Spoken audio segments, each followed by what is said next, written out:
আগামী বিধানসভা নির্বাচনকে মাথায় রেখে বিজেপির পরামর্শ সংগ্রহ অভিযান, নয়া কর্মসূচি, রাজ্য জুড়ে জনমত সমীক্ষায় বিজেপি। বিধানসভা ভিত্তিক ঘুরবে বিজেপির গাড়ি, এলাকায় ঘুরে সমস্যা জানতে চাইবে বিজেপি। কি এই কর্মসূচি, নয়া কর্মসূচি কবে থেকে শুরু হচ্ছে, ডিটেল জানাবে সুস্মিতা, রয়েছে আমার সঙ্গে। সুস্মিতা, দেখো, আজ থেকেই শুরু হচ্ছে এই নয়া কর্মসূচি। আগামী বিধানসভা নির্বাচনের আগে সংকল্পপত্র প্রকাশের আগে বিজেপির এই কর্মসূচি সংকল্পপত্র পরামর্শ অভিযান। যে পরামর্শ অভিযানের মাধ্যমে বিজেপির যে 43টি সাংগঠনিক জেলা রয়েছে, সেই সাংগঠনিক জেলায় প্রায় 1000টি বক্স ভ্রাম্যমাণ গাড়িতে নিয়ে ঘুরবে বিজেপির কমিটির সদস্যরা। এবং সেই বক্সের মধ্যে যারা সাধারণ মানুষ রয়েছেন এলাকা ভিত্তিক, তারা তাদের সমস্যার কথা, তারা তাদের দাবির কথা তুলে ধরবেন। একটি ফোন নাম্বার, সেই ফোন নাম্বারের মাধ্যমেও তারা জানাতে পারেন। একটি ইমেল আইডি দেওয়া হয়েছে, যার মাধ্যমে মানুষ তার দাবি, তার চাওয়া পাওয়াকে প্রকাশ করতে পারবে বিজেপির সঙ্গে। এবং সেই মোতাবেক বিজেপি তার সংকল্পপত্রে তাদের যে 4টা প্রতিশ্রুতি, সেই প্রতিশ্রুতিবদ্ধ সংকল্পপত্র প্রকাশ করবে, এমনটাই বক্তব্য বিজেপির। এছাড়াও এই 1000টি বক্স ছাড়াও 10,000 চিঠি পাঠানো হচ্ছে সমাজের বিভিন্ন স্তরের মানুষের কাছে, তাদের চাওয়া পাওয়া, তাদের যে কথা, সেই কথাকে জানার জন্য। অর্থাৎ মানুষের মন বুঝতে এবার বিজেপির এই সংকল্পপত্র যে অভিযান বা সংকল্পপত্রের পরামর্শ অভিযান, সেই অভিযানের কর্মসূচির সূচনা বঙ্গ বিজেপির।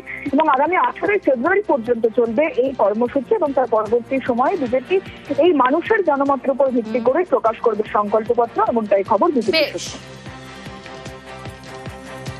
আমাদের যে সংকল্পপত্র হবে সেটা যেন সর্বব্যাপী হয় এবং সর্বস্পর্শী হয়, তার লক্ষ্যে আমরা সংকল্পপত্র পরামর্শ অভিযান শুরু করছি আজ থেকে। যারা নো ভোট টু বিজেপিতে অংশগ্রহণ করেছেন, এবার তারা নো ভোট টু তৃণমূলে অংশগ্রহণ করবেন খোলা মনে, এই সরকারের থেকে পশ্চিমবঙ্গবাসীকে মুক্তি দিতে। তখন আপনাদেরও যা পরামর্শ, আপনারাও আমাদের এই অভিযানে সামিল হয়ে আপনাদের মতামত এখানে দিন। আগামী 18 তারিখ পর্যন্ত পশ্চিমবঙ্গে এই ধরনের পরামর্শ দেওয়ার জন্য ড্রপ বক্স থাকবে।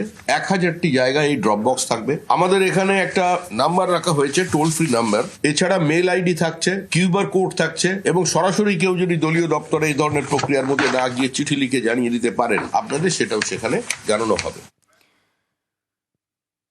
প্রসেনজিৎ চট্টোপাধ্যায় বাড়িতে সুকান্ত মজুমদার, পদ্মশ্রী প্রসেনজিৎকে সম্মাননায় সুকান্ত মজুমদার। বালিগঞ্জে অভিনেতার বাড়িতে কেন্দ্রীয় প্রতিমন্ত্রী, ফুলের স্তবকে শুভেচ্ছা, রামলালার মূর্তি উপহার। রাজনীতি নয়, সিনেমা নিয়েই আলোচনা, জানান সুকান্ত মজুমদার।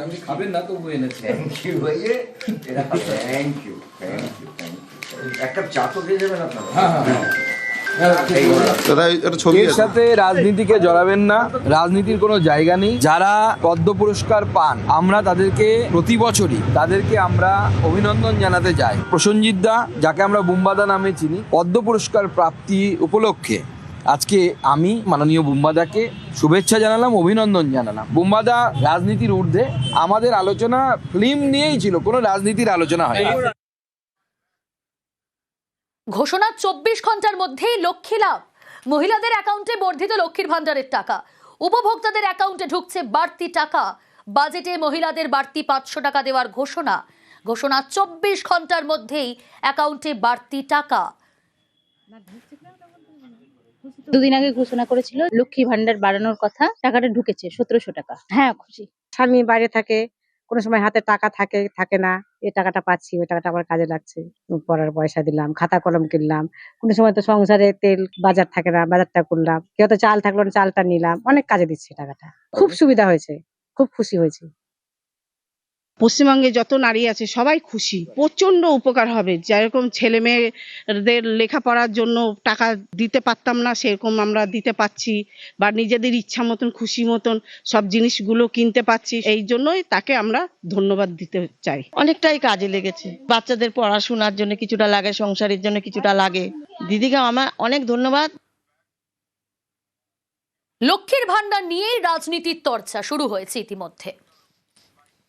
এটা ঘোষণার সরকার বলে দেন এইটা করব ওইটা করব, কিন্তু মহার্ঘ ভাতার যখন সুপ্রিম কোর্টের রায় আসে, তখন ওখানে 10,000 কোটি টাকার উপর টাকা কোথার থেকে আসবে সেটা ওরা বলতে পারেন না। যে কাজ ওরা 15 বছরে করতে পারেননি, এখন যেন কেমন অত্যন্ত তাড়াহুড়োতে আছে। ভোটার অ্যাকাউন্ট মানে বিধানসভার অনুমোদন ছাড়া সরকারি টাকা খরচা করা যায় না।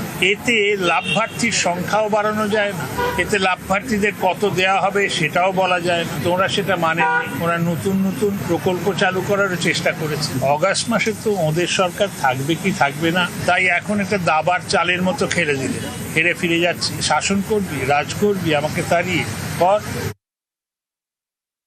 এবারে ফেব্রুয়ারি মাসে বাড়তিটা গেল, যে 1000 পাচ্ছিল 1500 পাবে এবং যে 1200 পাচ্ছিল সে 1700 পাবে। সত্যি মহিলারা তো একটা প্রত্যাশা রাখবে তারই উপরে যিনি এই প্রত্যাশা পূরণ করতে পারে। বিহারেতে মডেল কোড অফ কন্ডাক্ট ঘোষণার পরেও ভারতীয় জনতা পার্টি তারা ঘোষণা করেন মহিলাদের জন্য একটা প্রকল্প, এবং মডেল কোড অফ কন্ডাক্ট চলাকালীন তাদের ওই 10,000 টাকা ঢুকছিল।